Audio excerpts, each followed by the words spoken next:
여러분 반갑습니다. 오늘 강성률 철학TV 제68강은 하늘과 땅은 똑같이 낮다. 명가 세 번째 시간으로서 햇에 대한 이야기입니다. 여기 햇의 모습이고 이제 하늘과 땅의 모습 그런 얘기인데요. 오늘 그 강의 순서에 대해서 말씀드리도록 하겠습니다. 명가에 대한 이야기를 지금 계속 해오고 있습니다만은 실질적으로 그 명가의 학자로는 이제 해시가 처음 등장합니다. 그리고 해시와 장자의 그 일화, 아, 해시가 먼저 죽습니다. 그걸 이제 굉장히 슬픈 사람이 장자인데 이와 관련해서 그 배가절연, 우정의 상징이죠. 그 얘기도 좀 알아보고 해시가 주장했던 공간상의 차별은 없다. 왜 그런지 그런 이야기로 영상 꾸며봤습니다. 여러 번 말씀드립니다만 명가는 이름과 실제가 일치한다고 하는 그 자기들의 주장과 달리 실제로는 허무맹랑한 궤변으로 흐르고 말았다. 그래서 공자와 맹자 같은 전통적인 철학자들을 이렇게 당당하게 거리에 사거리에서 이렇게 복음을 전하는 자기 주장을 하는 사람들이라고 한다면은 이 명가들은 마치 그 거리의 마술사처럼 좀 이상하게 보이는 그런 사람들로 이렇게 각인시켜 돼 있습니다. 각인돼 있죠. 자, 헷이라고 하는 사람도 이제 기원 전 사람으로서 중국 전국 시대의 송나라 사람입니다. 그런데 위나라로 건너가서 그 재상 노릇까지 해요. 당시 위나라는 굉장히 그 약한 나라였는데 자, 해시는 중국 전체를 집어삼키려고 하는 진나라에 대항하기 위해서 위나라, 제나라, 조나라가 서로 연합해서 진나라에 대항을 해야 한다. 이걸 합종책이라고 합니다. 합종책. 원래 이 합종책은 소진이란 사람이 연나라에 제안했던 내용인데요. 조나라, 연나라, 제나라, 위나라, 초나라가 이렇게 쭉 이렇게 종이죠. 세로로 이렇게 돼 있는 나라들끼리 연합을 해서 강대국 진나라에 대항해야 한다. 이거 이제 합종책입니다. 이걸 해시가 주장했다는 거죠.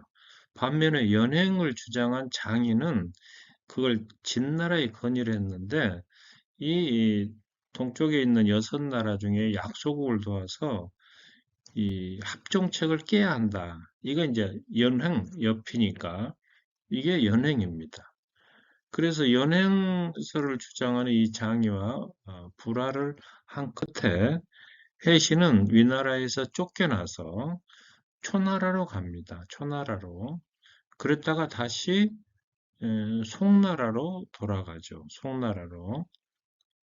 여기에서 장자와 말하자면 이제 벗이 돼서 철학적인 토론을 여기 있죠. 송나라. 철학적인 토론을 전개합니다.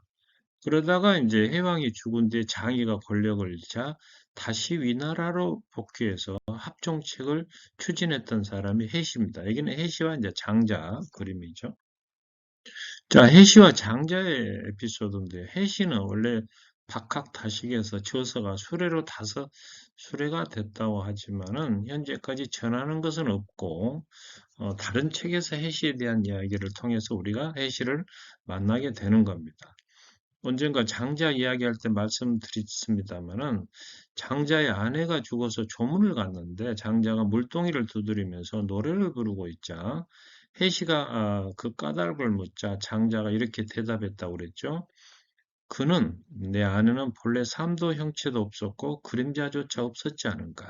이제 그녀도 죽었으니 이것은 천하추동의 변화와 같은 것이다. 그녀는 아마 한 칸의 거실 안에서 잠을 자고 있겠지.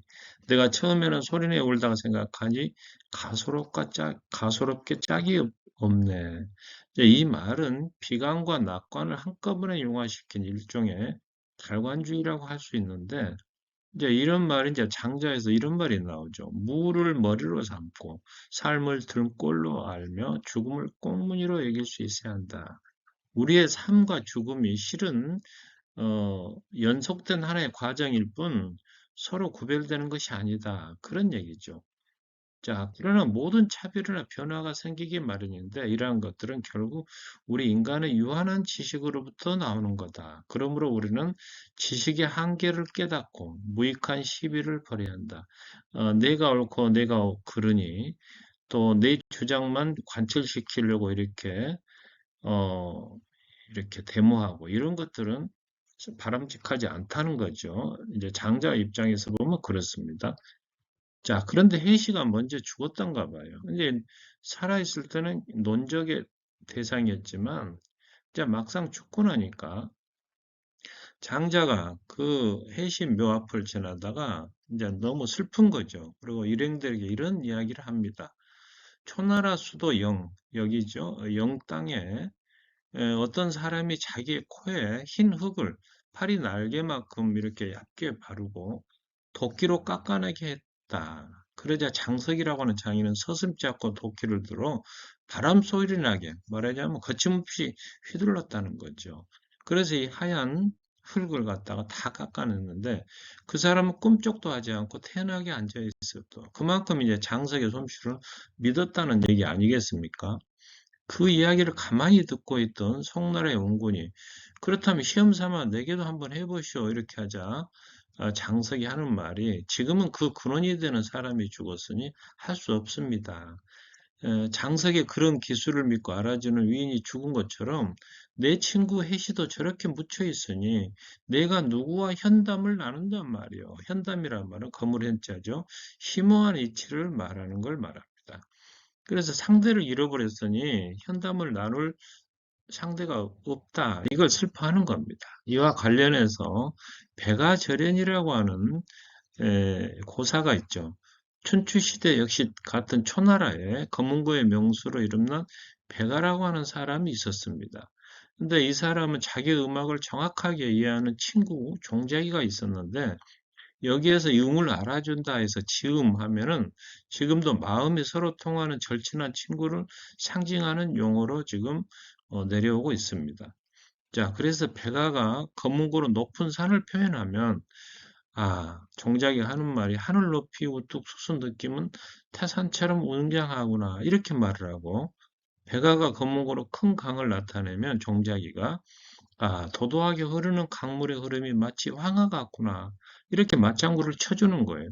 그래서 두 사람 뜻이 맞아서 이제 의형제를 맺고 다음에 다시 만나기로 약속을 하고 헤어졌는데, 그러나 이듬해 백아가 이제 고향을 찾아갔는데 종자기가 세상을 떠나고 만 거예요. 그래서 백아는 자기 친구인 종자기의 묘를 찾아서 마지막 한 곡을 검은고로 연주한 후에 그 검은고를 모두 끊어버렸다. 이게 백아절연이란 고사가 나온 유래입니다.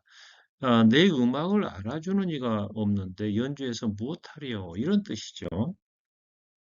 다시 해시의 이야기로 돌아와서 공간상의 차별은 없다. 자, 우리가 겉으로만 본다면 크고 작음, 높고 낮음, 멀고 가까움과 안과 밖, 옆고 두툼이 분명히 차별이 있습니다. 그러나 그 표면을 뚫고 본질을 들여다보면 모두 다 똑같다는 거예요. 아주 큰 것은 밖이 없고 아주 작은 것은 안이 없으니 지대무해하고 지소문해니 이 우주는 너무 커서 밖이 없지요. 그러나 좁쌀같이 작은 것, 너무 작아서 안을 들여다볼 수가 없어요. 크고 작은 차이는 있는 것이 분명하지만 무궁하다는 점에서는 똑같다. 이 그림은 뭐 남자나 여자나 이렇게 뭐 뚱뚱하다느니 말랐다느니 이렇게 서로 평을 하지만은 따지고 보면 거기서 거기에요. 얼마나 차이가 나겠습니까? 키도 인간이 키가 크다, 작다 이렇게 하지만은 2m 넘은 사람이 별로 없고 1m 못 된 사람이 별로 없잖아요. 결국에 1m하고 2m 사이에서 다 살아가는데 사실은 그 차이는 이 거대한 우주에 비하면은 아무것도 아니죠. 하늘과 땅, 산과 연못은 맨 땅에서 바라보면 엄청난 차이가 나지만은 몇 천리나 되는 높은 공중에서 바라보면 똑같은 평면이다. 천여지비하고 사녀 택평하다. 그러니까 하늘과 땅은 똑같이 낮고 산과 연못은 똑같이 평탄하다. 이 그림은 LA, 로스앤젤레스 평면에서 보면은 이렇게 높은 빌딩이 있고 낮은 어, 이렇게 빌딩이 있지만은 공중에서 보면 똑같지 않느냐. 여기도 마찬가지입니다. 여기를 보면은 멀고 가까운 곳이 있고 산이 높고 연못이 낮은 것 같지만은 공중에서 보면은 거기서 거기라는 거죠. 아무리 얇은 것일지라도 하나의 면을 가지고 있고 그렇기 때문에 무한히 작은 것으로 쪼갤 수가 있습니다. 그래서 그 길이를 이해하면 천리와 같을 것인데 여러분 이 얇은 종이라도 얼마든지 이론상은 짜게 나갈 수가 있는 거죠. 우리 몸의 혈관은 동맥, 정맥, 모세 혈관을 다 합쳤을 때 10만 킬로가 넘는다고 그래요. 지구 두 바퀴 반을 돌고도 남는데 이 말은 무슨 말이냐? 두껍다거나 옅다거나 공간적인 차별은 없다는 그런 뜻입니다. 오늘 강의를 마무리하도록 하겠습니다.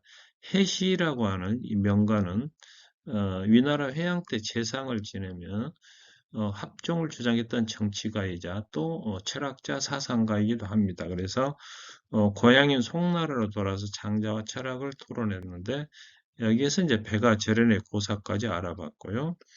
해시는 공간상의 차별은 없다. 그런 얘기를 했습니다. 그리고 아무리 얇은 것이라도 하나의 면을 가지고 있기 때문에 무한히 작은 것으로 쪼갤 수가 있고 따라서 두껍다거나 옅다거나 하는 이 공간적인 차별은 없다는 뜻입니다. 이 다음 시간은 이제 시간의 차별도 없다. 이런 얘기로 영상 나올 텐데요.